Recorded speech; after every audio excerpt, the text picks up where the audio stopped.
Сындарма балалар, қазақ тіл сабағымызды бастаймыз. 37-ші сабақ, сабақтың тақырыбы сөйлемнің бірыңғай мүшелері. Сөйлемнің бірыңғай мүшелері ережелерін есімізге түсіріп өтейік. Сөйлем бір ғана сұраққа жауап беріп, бірдей тұлғада тұратын сөйлем мүшелерін бірыңғай мүшелер дейміз. Бірыңғай мүшелер сөйлемдегі бір мүшемен ғана байланысады. Сөйлемдегі бірыңғай мүшелердің арасына үтір қойылады. Балалар, оқулықтағы 22-ші жаттығуға қараймыз. Сөйлемдерді оқы, қарамен жазылған сөздерге назар аудар.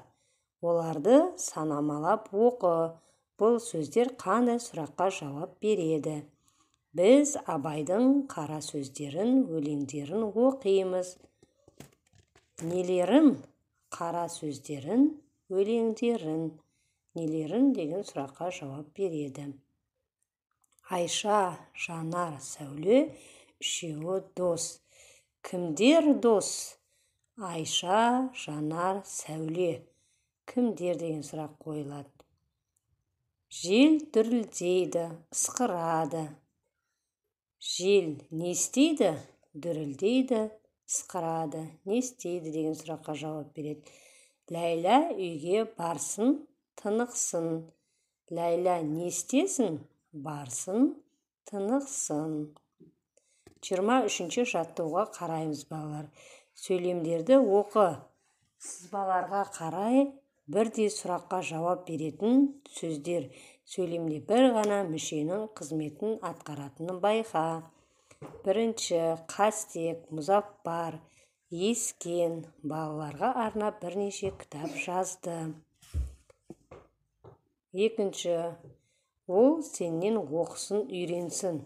Ол не істесін? Оқысын, үйренсін. Біз табиғатты, ауаны, қоршаған ортаны қорғаймыз. Біз нені қорғаймыз? Табиғатты, ауаны, қоршаған ортаны. Балалар, дәптерімізді ашып, дәптерімізге 23-ші жаттығуды көркем етіп көшіріп жазамыз.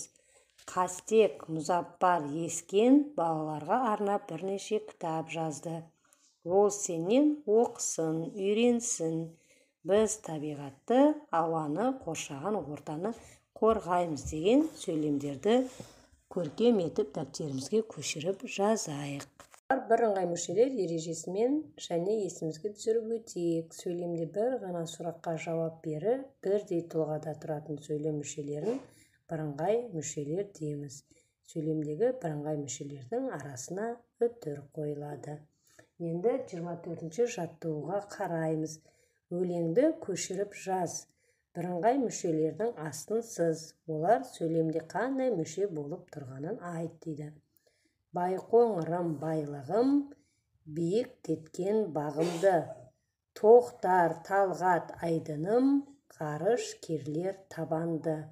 Бұл жерде бірыңғай мүшелер Тоқтар, Талғат, айдыным.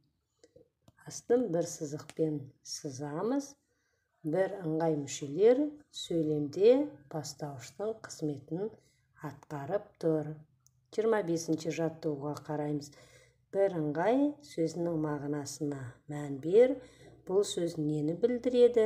Бірыңғай мүшелердің бір-біріне ұқсастығы неде? Бірыңғай мүшеге өзің мысал келтіріп дәлелде.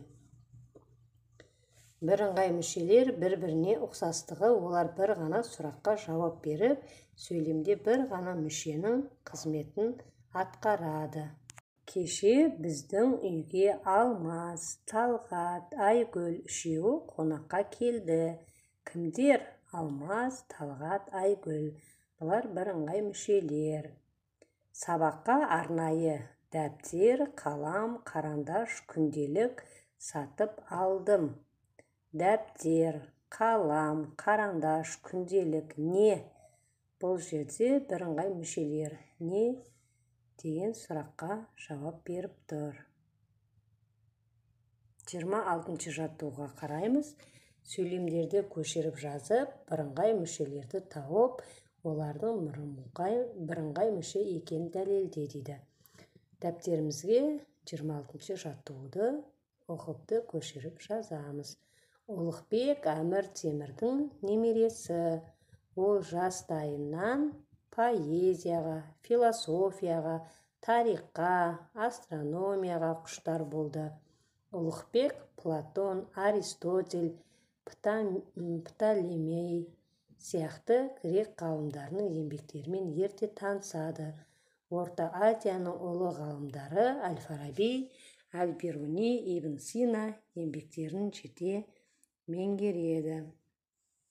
Бұл жерде дәлелдеу үлгісі: ұлықбек поэзияға, философияға, тарихқа, астрономияға сөздері бұлар бірыңғай мүше болып тұр. Өйткені бұлар неге деген бір ғана сұраққа жауап береді. Бәрі де құштар болады деген баяндаушқа қатысты болып тұр. Екінші сөйлемде Платон, Аристотель, Птолемей сөздері бірыңғай мүше. Өйткені бұлар кімдер? Адамның есімдері. Яғни кімдер деген сұраққа бір ғана сұраққа жауап беріп, бәрі де еңбектерімен деген толықтауышқа қатысты болып тұр. Үшінші сөйлемде Әл-Фараби, Әл-Бируни, Ибн Сина сөздері бірыңғай мүше. Өйткені бұлар кімдер деген сұраққа жауап береді, бәрі де еңбектері деген толықтауышқа қатысты болып тұр.